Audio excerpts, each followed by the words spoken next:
Ravi de vous retrouver dans cette grande session d'information. Bienvenue sur Gabon 24.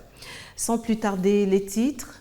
Au Gabon, après un mouvement d'humeur qui s'est manifesté par la cessation des activités d'Averda, la société de ramassage d'ordures, aux grandes dames des Librevillois qui se plaignaient des ordures, le service de ramassage a repris pour débarrasser la belle Libreville de ses poubelles avant le réveillon. En RDC, chassé-croisé pour les opposants à Joseph Kabila, alors que les autorités congolaises ont libéré ce mardi 19 militants du mouvement pro-démocratie Lucha, un opposant au président qui ne peut plus se représenter à une élection a été privé de son immunité. Et puis nous irons au Portugal où la solidarité vis-à-vis des sans-abri a permis la mise à disposition d'une douzaine de casiers accessibles 24 heures sur 24, leur évitant ainsi de sillonner les rues chargées de sacs encombrants ou de vieux chariots de supermarché. Voilà pour les titres. Madame, Monsieur, voici votre journal. Et nous commençons avec la page du Gabon. Tout d'abord, la société de ramassage d'ordures ménagères Averda rentre dans une période d'accalmie après un léger mouvement de grève observé par une majorité de son personnel. Le ramassage se poursuit progressivement dans la capitale où certains riverains se plaignaient des odeurs. Le constat de Andy Tungi, Francis Ifunda. Caterpillar en pleine activité, ouvrier à pied d'œuvre, Averda est de retour sur le terrain. Après quelques jours d'arrêt de travail liés à des mesures de discipline sur certains agents qui brillaient par des comportements irréguliers, la fièvre a fini par gagner la majorité du personnel. S'agit-il ici d'une grève ou d'un mouvement d'humeur? À cette question, l'un des responsables donne des précisions. Les événements derniers, donc depuis vendredi soir, qui se sont produits au sein de l'entreprise, ne constituent en rien une grève, car vous en connaissez la définition juridique, du moins celle contenue par les dispositions du Code du travail. Mais il s'agissait là simplement d'un mouvement spontané, sinon peut-être une grève sauvage, dont les motifs, ou du moins les motivations, ne justifient pas un arrêt de travail qui non seulement porte gravement préjudice aux intérêts de l'entreprise, mais également à celui de nos concitoyens que nous sommes destinés à servir. La société de ramassage d'ordures qui emploie présentement 1000 agents entend dissiper tout malentendu à l'origine d'un conflit social interne au centre de la paralysie de 16 activités à Libreville pendant plusieurs jours. Je peux comprendre que la plupart de nos agents ont l'habitude d'être payés en fin d'année avant les fêtes de Noël, ce qui n'a pas été le cas cette année-là, pour des raisons d'organisation interne. Mais dans tous les cas, les salaires seront payés avant les congés de fin d'année. Et à mon sens, il n'y a pas de raison véritable pour arrêter le travail. Les protagonistes de ce qu'il est convenu d'appeler la crise d'Averda ont renoncé au fil de dialogue, avec en filigrane le versement des salaires impayés des agents récemment en colère. Éducation en bonne place dans la suite de cette grande session. Tout d'abord, après le lycée Paul Injenje Gondjou, le lycée Paul Emaneyere de Libreville est le deuxième établissement à avoir reçu des tables bancs ce mercredi. Le geste du gouvernement concourt à régler en partie l'important déficit observé dans le secteur et qui a déteint sur la rentrée académique 2016-2017 dans plusieurs établissements de la capitale gabonaise. Le constat de Kenny Ongouri, Jospin Bombadianga. C'est une promesse du gouvernement gabonais ravitailler les établissements du pays en table banc. C'est désormais chose faite à l'exemple du lycée Paul Emaneyege d'Olomi dans le 5e arrondissement en cette période de vacances de fin de premier trimestre qui a reçu cet important don. C'est un soulagement. Nous remercions les autorités de tutelle et le président de la République pour avoir pensé à cette donation qui arrive pour nous à point nommé. Les élèves, effectivement, ont très mal commencé l'année puisque il y a eu des classes où il n'y avait pas de table du tout. Assis dessus, le proviseur a lui-même testé le matériel livré et garanti de veiller à ce que celui-ci soit toujours en état de servir pendant plusieurs années, tout en invitant les premiers responsables à faire bon usage. On nous demande simplement à ce que l'on redouble de vigilance pour bien veiller à ce que ces tables bancs soient bien utilisés par les enfants.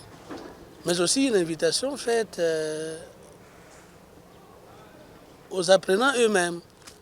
Vous comprendre que lorsque ces tables bancs-là sont cassés, ce sont c'est eux-mêmes qui se mettent dans des situations un peu difficiles. Après cette livraison, place au grand ménage afin que la reprise des cours dès le mois de janvier prochain se passe dans les conditions optimales et que celle-ci offre aux apprenants les moyens de faire de bons résultats à l'issue de cette année académique.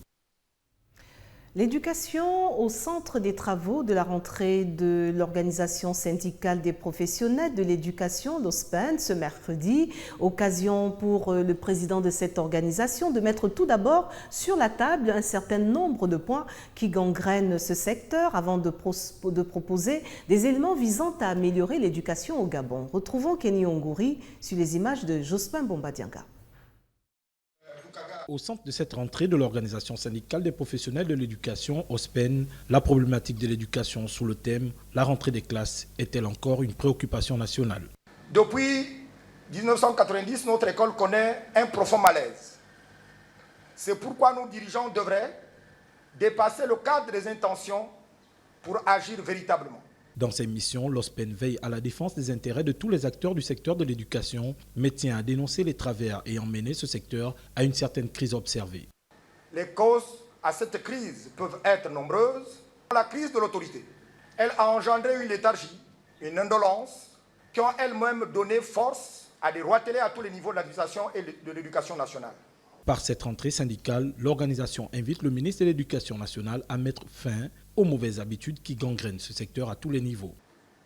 C'est pourquoi le responsable premier de notre département ministériel devrait en toute priorité s'atteler à la moralisation par l'éradication de l'esprit mercantile qui s'est installé dans l'administration du ministère de l'Éducation nationale, ainsi que l'élimination de magouilles de toutes sortes liées au monnayage de tout acte ou toute activité. Pour finir, le président de l'OSPEN appelle les autorités à l'organisation d'un important forum dans le secteur de l'éducation avec ceux considérés comme les vrais acteurs afin de redonner à l'éducation au Gabon ses lettres de noblesse.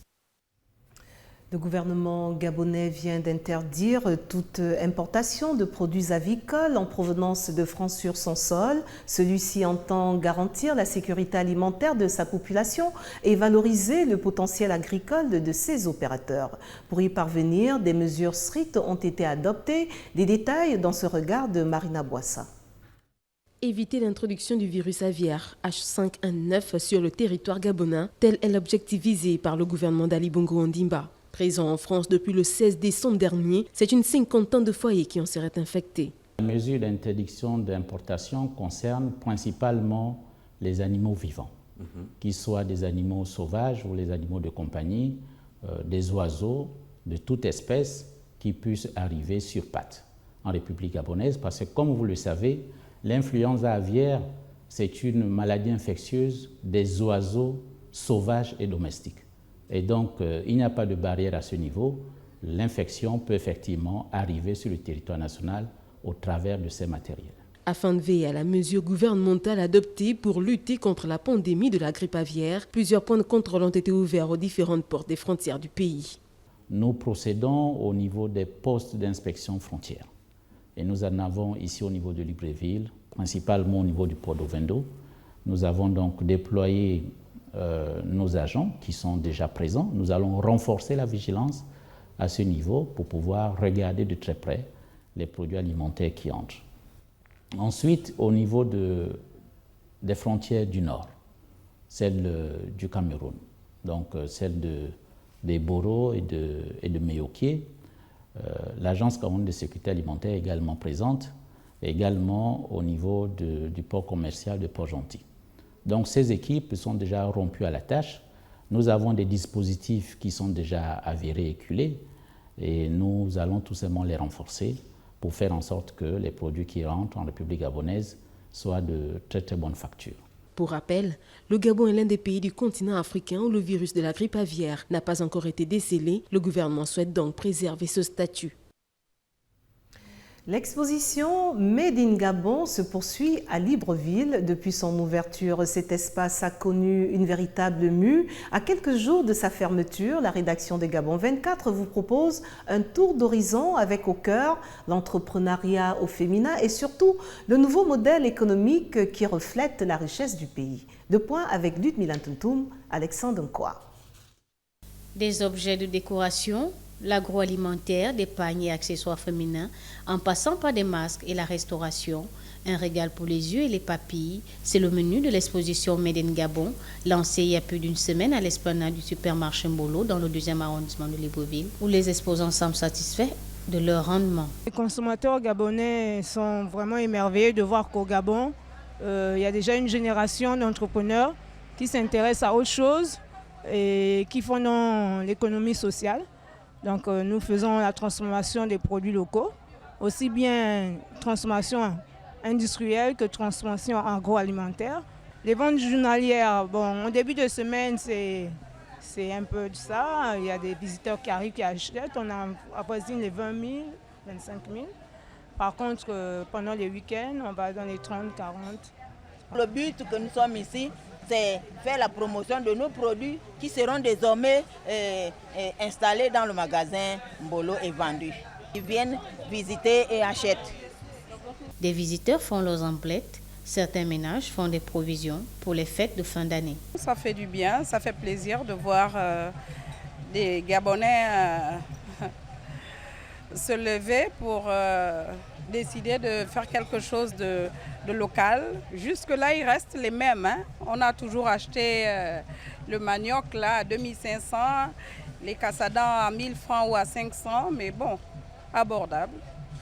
Le site a connu une véritable mue depuis son ouverture. Le Made in Gabon est la première exposition d'envergure jamais réalisée, consacrée à la représentation des produits nationaux, une exposition qui rend compte par la mise en rapport d'œuvres et richesses variées du pays. À jour J-4 de la fête du Nouvel An, les Gabonais manifestent leur intérêt à passer un excellent moment de convivialité et de fraternité. Pendant ce temps, les supermarchés et autres centres commerciaux connaissent une affluence des grands jours. Le reportage de Lardingue Mamba. À 4 jours de la fête du Nouvel An, les Gabonais s'activent en vue de passer une magnifique fête. Les centres commerciaux, les supermarchés et même les marchés sont pris d'assaut. Piments, poivrons, tomates, carottes, tout y passe. Moi, personnellement, je n'ai pas à sélectionner puisque les moyens me permettent de faire ce que je veux faire, d'acheter quoi que ce soit. Non. Pour moi, je me prépare en conséquence. Je me prépare. Si c'est difficile pour les autres, mais ce n'est pas difficile pour moi parce que moi, je sais qu'il y a déjà la bonne année, il y a la Noël, je me prépare en conséquence. Un point de vue qui ne fait pas l'unanimité. Ce n'est pas comme l'année dernière. Hein. L'année dernière, c'était quand même mieux. Cette année, avec la crise se ressent dans les portefeuilles, dans les ménages. On est obligé de serrer. On n'a pas fêté Noël comme il se devait avec les enfants. On était obligé de réduire un peu le train de vie qu'on avait avant. Souvent, je vérifie. Hein. Chaque article, je prends le prix. Le mois d'après, quand je reviens, ce n'est pas 50 francs qui s'est ajouté, c'est 100 francs qui s'est ajouté. Donc, il faut vraiment que la Direction générale de la consommation essaie d'être un peu plus regardant sur ça. Financièrement, c'est un peu dur. Les prix sont restés les mêmes, sauf qu'on constate juste que le marché est vide. En pareille période, généralement, c'est plein, les gens font des courses. Mais là, on se rend compte qu'il n'y a pas d'engouement. Pour le moment, les marchés et les centres commerciaux ne connaissent pas encore l'affluence des grands jours. Mais les commerçants restent néanmoins optimistes et espèrent que le premier soit un jour particulier pour leur chiffre d'affaires. Et pour refermer la page du Gabon, j'en viens à la colère des squatteurs à Ngondje, au nord de Libreville, ce mercredi, après leur déguerpissement manu militari mardi matin par le ministère en charge de l'habitat en présence d'huissiers de justice. Ces derniers n'ont pas trouvé mieux pour manifester leur mécontentement que de mettre un grand feu à l'origine du rumeur d'incendie dans la journée. Nos reporters Ousmane Bina et Jospin Bomba-Dianga sont allés sur place pour le constat. Ici, presque personne ne veut se prononcer sur cet incendie, comme vous pouvez le constater sur ces tuyaux d'évacuation d'eau qui ont été incendiés par un groupuscule de personnes ici à Ngondje, dans la commune d'Akanda, c'est au nord de Libreville, visiblement surexcités, qui remettent en cause l'opération de déguerpissement menée par les forces de police nationale sur les instructions du gouvernement gabonais.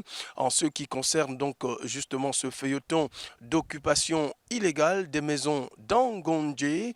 Vous allez certainement le voir sur ces images qui défilent, les forces de l'ordre qui assurent la sécurité à travers ces différents cordons de sécurité pour encadrer effectivement les squatteurs à quitter comme le souhaitent les dispositions en la matière, donc partir de ces lieux d'Angondje.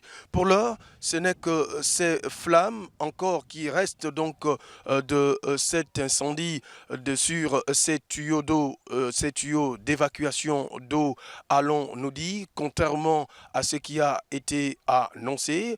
Pour l'heure, donc, la sérénité est au rendez-vous, en dépit donc de cette fausse note que nous venons d'enregistrer ici au nord de Libreville, dans la commune d'Akanda.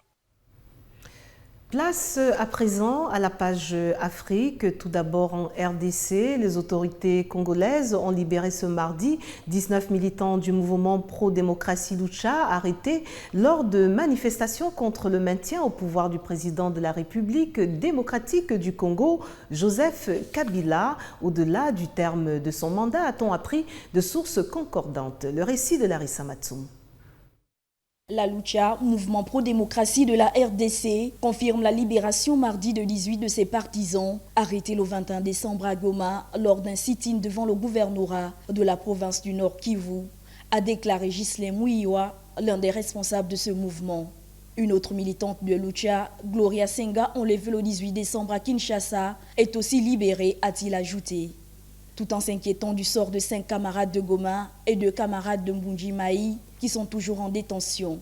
Le responsable du bureau conjoint de l'ONU aux droits de l'homme, José Maria Aranas, a confirmé ces libérations, mais a dit rester préoccupé par le sort de 7 autres activistes pro-démocratie, arrêtés de manière arbitraire depuis au moins une semaine. Lucha, acronyme de lutte pour le changement, est un mouvement de jeunesse se définissant comme citoyen non violent et non partisan qui a lancé la campagne Bye Bye Kabila contre le maintien au pouvoir du président Joseph Kabila à la fin de son mandat le 20 décembre. La présidentielle prévue cette année a été renvoyée sine die et le chef de l'État entend rester au pouvoir jusqu'à l'élection d'un successeur. Le mandat de Joseph Kabila s'est terminé le 20 décembre dans un climat de violence à travers le pays. Selon les autorités congolaises, une vingtaine de personnes ont trouvé la mort pendant les violences. L'ONU a, elle, fait état d'au moins 40 morts, 107 blessés et 460 arrestations dans les villes de Kinshasa, Lumbashi, Boma et Matadi, principalement des personnes protestant contre le refus du président Joseph Kabila de quitter le pouvoir. Et toujours d'actualité au Nigeria, Boko Haram chassé d'un de ses derniers fiefs. Le président nigérian Muhammadu Buhari l'a affirmé le week-end écoulé que l'armée nigériane avait écrasé Boko Haram dans la forêt de Sambisa, l'un des derniers bastions du groupe islamiste dans le nord-est, une nouvelle qui est tombée à pic à la veille de la célébration des fêtes de fin d'année en pleine crise économique. Bienvenue Nelkem. L'armée nigériane mène depuis plusieurs mois des opérations dans la forêt de Sambisa, l'un des derniers bastions du groupe islamique dans le nord-est du pays. Le chef de l'État nigérian, Muhammadu Buhari, a salué la détermination des troupes nigérianes qui ont finalement pénétré et écrasé ce qu'il restait des insurgés de Boko Haram. Le chef d'état-major de l'armée m'a appris que le camp était tombé vers 13h35, le jeudi 22 décembre, et que les terroristes étaient en fuite, n'ayant nulle part où aller, a dit le président, exhortant les soldats à les poursuivre pour qu'ils soient traduits devant la justice. Le sort d'Aboubacar Sheko, chef de la faction de Boko Haram, basé dans la forêt de Sambisa, n'a toutefois pas été évoqué dans le communiqué. Sheko a dirigé le mouvement qui a prêté allégeance à l'organisation de l'État islamique pendant plusieurs années, jusqu'à la création d'une faction dissidente dont le chef, Abou Mossad al-Barnawi, a été adoubé en août dernier par l'État islamique. Les hommes d'al-Barnawi opèrent davantage dans la région du lac Tchad. Mercredi, l'armée avait affirmé avoir libéré 1880 civils des mains de Boko Haram et capturé plus de 500 combattants au cours de la semaine écoulée dans la forêt de Sambisa. Les efforts doivent s'intensifier pour localiser et libérer nos filles de Chibok encore en captivité, a par ailleurs relevé le président. Le groupe islamiste est l'auteur de nombreux enlèvements, dont celui de plus de 200 lycéennes de la ville de Chibok en avril 2014. Une poignée seulement d'entre elles ont été retrouvées depuis. Est-ce de véritables excuses prononcées par les soldats déserteurs du groupe terroriste Boko Haram? Le Niger assiste officiellement à un dépôt d'armes des membres de ce groupe qui commet depuis 2015 des attentats meurtriers en Afrique. Des précisions dans ce récit de Linda Gaël Maganga. Défection dans les rangs de Boko Haram. Une trentaine de combattants du groupe djihadiste dans le sud-est du Niger, précisément dans la région de Difa, ont déposé les armes et se sont rendus aux autorités. L'annonce a été faite par Bazoum Mohamed, ministre nigérian de l'Intérieur. C'est la première fois que les autorités nigérianes font état de désertion des ressortissants nigérians des rangs de Boko Haram qui mènent des attaques meurtrières depuis février 2015 contre le Niger. Parmi eux, on compte 26 hommes et 4 femmes, dont une de nationalité nigériane. Mardi, après avoir fait leur mea culpa, les anciens soldats qui recevaient une rémunération du groupe islamiste pourront bénéficier d'une amnistie avant de regagner leur famille.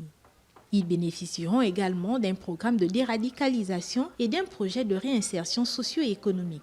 Le Niger, le Tchad et le Nigeria ont lancé en juillet des opérations de ratissage contre les fiefs de Boko Haram. Ces opérations ont permis de libérer plusieurs localités occupées par les terroristes. Désormais, la population est invitée à se réinstaller tandis que la lutte contre le terrorisme se poursuit. Refermons la page Afrique en Somalie où les parlementaires nouvellement élus ont prêté serment mardi et ce, au terme d'un processus de vote complexe par clan de plus de 2 mois mais considéré néanmoins comme un progrès démocratique. Le récit de Ludmila Toutoum.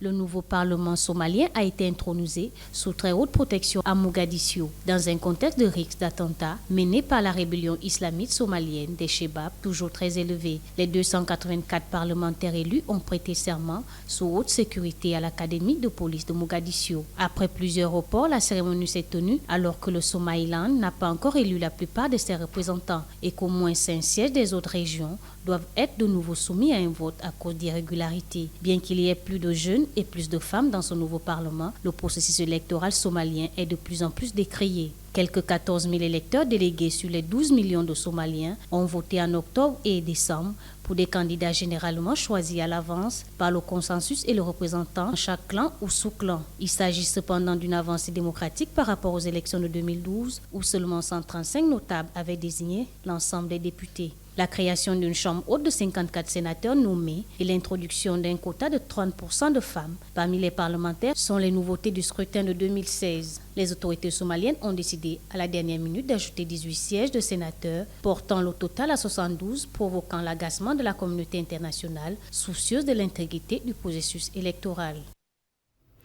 Et puis, pas en reste dans cette grande session d'information, les actualités hors du continent. Tout d'abord aux États-Unis, Donald Trump, on en parle encore, la perspective d'une présidence Trump inquiète. Les migrants illégaux arrivés sur le sol américain, souvent menacés d'expulsion par le nouveau président pendant la campagne. On les surnomme les Dreamers. Qui sont-ils exactement? Les réponses dans ce reportage. Juana et Inès sont étudiantes à l'université Ostas de New York. Longtemps, les deux sœurs ont dû cacher leur passé. Les deux sœurs peuvent désormais parler ouvertement de leur statut d'immigrés depuis que Barack Obama a fait passer le DACA, un décret permettant aux migrants arrivés aux États-Unis étant enfants de ne pas être expulsés. On les surnomme les Dreamers. Mais la perspective d'une présidence Trump ravive les craintes. Pendant la campagne, les propositions du candidat d'expulser des millions de personnes ont provoqué des contestations. Depuis sa victoire, le président élu a insinué dans une interview au Time que les Dreamers ne seraient pas expulsés. Mais la ligne dure du nouveau gouvernement sur l'immigration inquiète Juana et Inès. Le DACA nous a permis de nous sentir plus sûrs. Grâce au DACA, nous avons pu postuler à des emplois. Le gouvernement a toutes les informations nous concernant. Ils savent tout depuis notre arrivée à aujourd'hui et nous avons le sentiment qu'ils peuvent se servir de ces informations contre nous. Ils peuvent trouver nos parents facilement, séparer nos familles, car nous avons des frères et des sœurs nés ici. César Vargas a également bénéficié du DACA. Après des études de droit pour devenir avocat, Il a dû se battre pendant 4 ans devant les tribunaux pour pouvoir pratiquer son métier étant sans papier. Aujourd'hui, César offre bénévolement ses services de conseil juridique à des migrants. Et s'il reste optimiste, il se prépare au pire. Nous avons créé un plan d'urgence où nous brossons un panorama de ce que les gens doivent savoir. Il y a une liste d'avocats, d'églises, où ils peuvent demander de l'aide ou des formulaires de procuration, juste au cas où un membre de la famille doit avoir la garde temporaire des enfants. César espère devenir un jour citoyen américain. Inès et Juana, de leur côté, poursuivent leurs études. Mais leurs rêves sont désormais tributaires des politiques que Donald Trump mettra en place. Dans le reportage que vous allez suivre, l'on apprend que de nombreux changements vont intervenir en janvier 2017 dans la vie quotidienne des Français, tels sur la généralisation des paquets de cigarettes sans logo, étiquetage de l'origine, des plats cuisinés, divorce sans juge ou encore congé pour aider un proche malade. Je ne vous en dis pas plus, suivez cette analyse de Patrick Valseri. Monsieur le Président, Mesdames et Messieurs les députés... Ce fut l'une des batailles politiques de 2016. Plusieurs dispositifs de la loi travail entreront en vigueur au 1er janvier.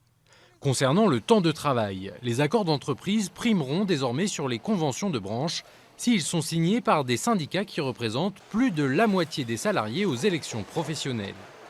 Le compte personnel d'activité et le droit à la déconnexion vont également être instaurés. Le SMIC horaire brut sera revalorisé. Il passera de 9,67 € à 9,76 €, soit une hausse de 11 € net par mois pour un temps plein. Et le passage au bulletin de salaire sous forme électronique sera encouragé. Côté santé, les paquets de cigarettes neutres vont être généralisés pour améliorer la prévention. Le tiers payant, lui, devient un droit pour les femmes enceintes et les patients souffrant d'une affection de longue durée. Il sera généralisé au reste de la population courant 2017. Le divorce par consentement mutuel sera facilité.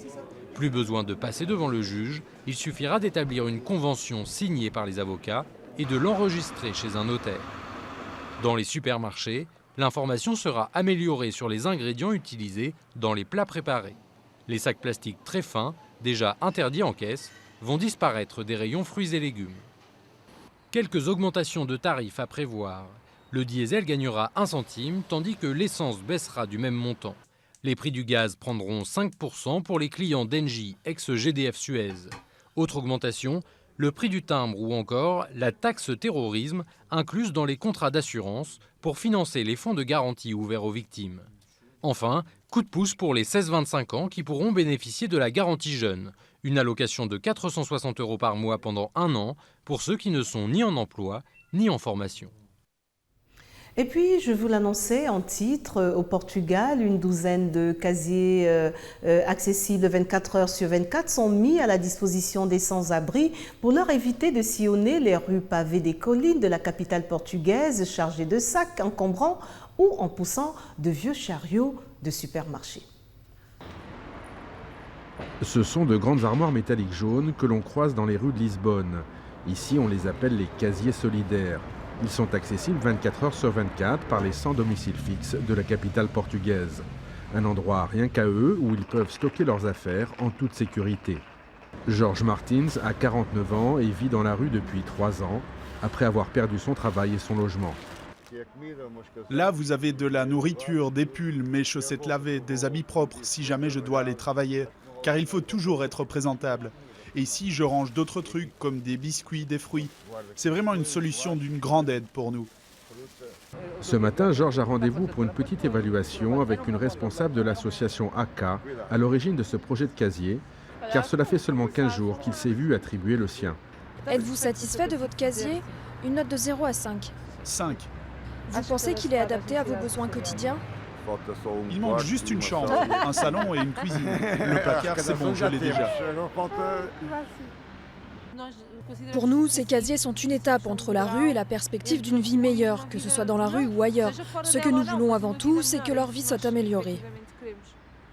Les bénéficiaires de cette consigne solidaire doivent s'engager à rester en lien avec le personnel de l'association.